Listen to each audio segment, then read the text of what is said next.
Hey, this is Stacia, and today we're going to venture into the waters of the Scholar's Mate and early queen attacks. So if you are over 500, you should never, ever, ever, ever fall for Scholar's Mates. I hope that you never do. But just in case you think you might, I'm going to show you how to defend against it, and I'm going to kind of go into a game that, if white persists on making tons of threats and coming up with ways to attack you, we're going to look at how we just keep defending and get a good position. So let's get started. So this is a blitz game that I played recently against a 1600 blitz player. They played e4, I went e5, and queen h5, of course, right? So they've lined one thing up on f7, and after knight c6, which defends the pawn, by the way, they played bishop c4. Now, I will note, and you guys would never fall for this, right?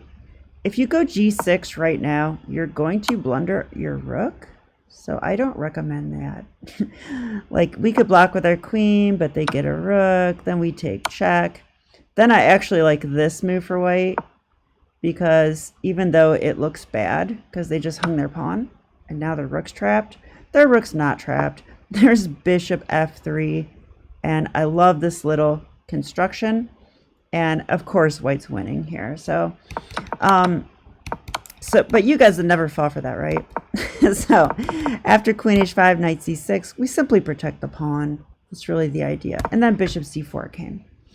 Okay, now g6 is different because the pawn is protected. See that? So we can go g6, and the best move, I would say, for white is queen to f3, which is what was played in this game. This is called renewing the threat. So they're coming after our pawn on f7. We blocked this diagonal, so they're going to come at it a different way. So how do we defend? Knight f6. We simply stick the pony in the way. Sorry, you can't mate us on f7 anymore.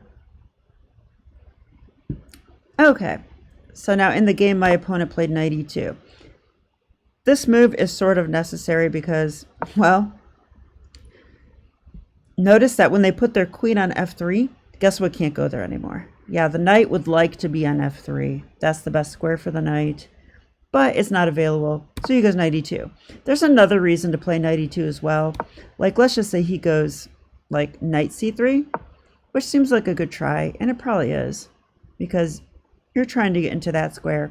I mean, we could play knight d4 here. That would attack the queen. It attacks a fork. It kind of forces them to go queen d1. The only move that like protects the queen and guards the pawn at the same time. So I think that's why my opponent went knight to e2. And I simply went d6 here, which I think is totally fine. h3. So again, I think he wanted to stop bishop g4. Oops. Oh yeah, he would have to make some other move, let's say that or something. I don't think he wanted to see bishop g4. It's a little bit annoying. So he decided to play h3, stopping that, and I went bishop g7. Hey, we played g6. The g7 square is available. Might as well use it.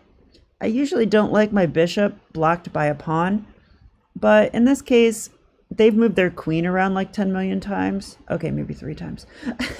But twice? Just twice? Maybe just twice. But okay, since they're doing that and their queen ended up blocking the knight, we can play this and we'll figure it out. So d3, let's castle, avoid the hassle, always castle, and now bishop g5. Okay, so I mean, this is still exerting some pressure. This pins the knight, and okay, if they play knight c3, I might be slightly worried about this. This could still be a thing. We could still get killed on f6. So we have to be mindful of these things. So I went bishop e6. He decided he didn't want to trade. Well, he said you can trade, but you're going to open my rook. I said, okay, that's fine. a6, just to block the rook there. And a6 is probably silly. It's not even needed. I probably could play something like h6 to serve the bishop, but okay. Let's continue a6. Okay, now when the knight comes, you got to be aware when you're pinned like this. you have to be aware of anything that might attack your pinned piece, right? So knight d5 is coming, and that could be quite a problem. Like, let's say I just make a silly move, just nothing good, like here. I actually think knight d5 is quite strong now. Like, how do we defend? I mean, I guess rook e6, but even rook e6, like, let's say they take, oops, yeah, how do we take? Like this? Take. I mean, okay, it's an awkward position. I don't know. I don't like any of this, really. Why not just not let them do that? So in the game, I actually went h6. They're not going to be able to play this because I will actually take the bishop. So they moved back, and now just g5. Now, is this the best way to go? Let's ask the computer. Stockfish always knows best, right? Yeah, bishop h4, g5. And it says bishop g3. Okay, so I guess here it loves h6. Top engine move, yay. I knew I was good at chess. It says g5, top engine move. Bishop g3, okay, so my plan was solid, so that's good to know. All right, and now I go knight b4 because guess what? White's fun is kind of done. I don't see ways they can really attack us anymore. This is kind of their last way to really put pressure on us. So now it's our turn to have fun. So let's move the knight and threaten a fork. How's that sound? All right, so he castled. Now I could take the pawn. I probably should have. Yeah, the computer hates this move. I should have taken the pawn, you know. But I wasn't that convinced this is great. Like after here. Oh, actually it is great. They have to go here. That would take the rook off the A file. And then I thought this, and I wasn't so sure I wanted to mess up my pawns like this. Turns out it's totally fine because after knight e2, there's c5. Okay, I kind of missed that, but okay, that's fine. The way I played is still, you know, fine. Okay, so he defended the pawn. So I'm like, okay, that's cool.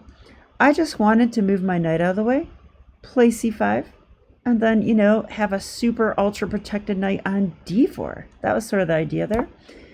Okay, so he goes h4. My opponent likes to attack, clearly. Yeah. So taking the pawn, I think, would be a huge mistake. Huge. If we take, guess what we just did? We put ourselves back in that pin. And that's still coming. So we already solved that problem. We don't want to solve it again. So how about this g4, right? Knight's guarding the pawn. The pawn attacks the queen. That's called a tempo move, right? It's a tempo because you're forcing your opponent to spend a turn to defend against whatever you're doing, which means they can't do whatever they want to be doing. Like, he might jump his knight in here or do, I don't know. He wants to do other stuff. He doesn't want to move his queen. So, okay, it's a tempo move. Knight d4. Now I want him to take because my knight is ultra protected in the center. I love that. King h1, I'm not sure what that was. Queen d7, I'm not sure what that was. Okay, and I really don't know what that is. Knight d1, what? Okay, it's kind of clear why he played this though, because where's this knight going exactly? Like, he can't really go there. This square's... Actually, maybe I kind of think that square's like semi-decent. Because maybe the knight could threaten a fork at least. But it's not like we couldn't defend it easily. So, yeah, I don't know. I guess he wanted to reroute the knight. I'm just not exactly sure where it's going. And maybe he wanted to play c3 and get my knight out. So, okay. I don't think that's a great move, though. Knight h4. Okay. So this is a common plan that every under 1,000 should know. That's who I'm talking to. You guys, under 1,000. No, I mean, this is good advice for everybody. We move our knight out of the way, f5, and then that will threaten a fork as well. And I mean, white is not coordinated to deal with this, right? Like, we're attacking the bishop. They don't necessarily want us to take that. And also their knight's on d1 blocking all the rooks. So it's a very good time to play pawn break. So this is kind of why I went for this. They took, but guess what? Tempo move again. Queen has to step back. F5. E takes F5. Okay, let's go, right? We're coming in. Ready or not. Okay, I took the bishop. Is that best? Yeah, it's good. Computer loves it. Okay, and originally I was planning queen f1 check when I kind of realized that it's not such a great move because they simply moved their king. And now there's like, now my queen sort of like lined up with these very angry rooks who are ready to attack me. So I kind of thought like maybe that's not the right way to go. So let's just trade queens, right? Let's trade queens. This pawn's actually isolated and weak. That's a target. These pawns are doubled. Those are a target. This king looks safe, but he's really not that safe. And our rooks can come in. So, okay. Check here. Rook comes in. He's trying to attack my center. I went past it. I guess better was rook e1. Attacking a pawn. Okay, computer, I hear you. I don't care about pawns. All right, so knight e3, it says, is excellent because, well, it's going to force me to trade. But I simply take. This is how the game went. Wow, d2 is actually a mistake. I didn't know this until now.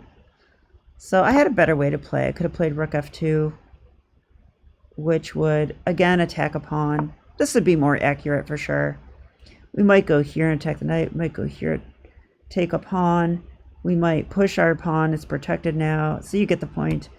But pushing past pawns is usually the right approach. So I went for that. He went rook d1, but I defended it. He attacks. I attack. Okay, and it says exclam, but I don't really see what's so special about this move. I need to move my rook somewhere. How about we move it and attack the knight and keep protecting the pawn? Makes so much sense. Now we're threatening rook e1 check as well. So he had to move his knight, but that's going to do the trick, right? They take queen. Even I can win this. Okay, and my opponent resigned. Oh, actually he resigned after queen takes g4 because, yeah, I was attacking his knight. A 1600 didn't see his knight was attacked. No, actually, the knight's kind of trapped. I guess he has to go king h3. But that doesn't look like a great move either because we still have h5. And I kind of feel like it's still trapped. I guess there's knight h2. I guess. And now the knight has to stay there. Otherwise, I'm going to go there. So, yeah, anyway, we could just take pawns or whatever here and win. So hope you guys enjoyed the video. I'll be back with more of these. I want to make more content for like certain rating categories. So like you guys that are like under 1,000. And so to me, that would be like, you know, like 600, like 500 to 1,000, 500 to 900, like around there. I'm going to aim these videos towards you guys a bit. Still be good for everybody to watch. There's going to be a lot of basic stuff, but I'll throw in more advanced stuff too occasionally. And we'll be on this adventure together. So hope you have a great day and I'll see you next time. Okay, bye.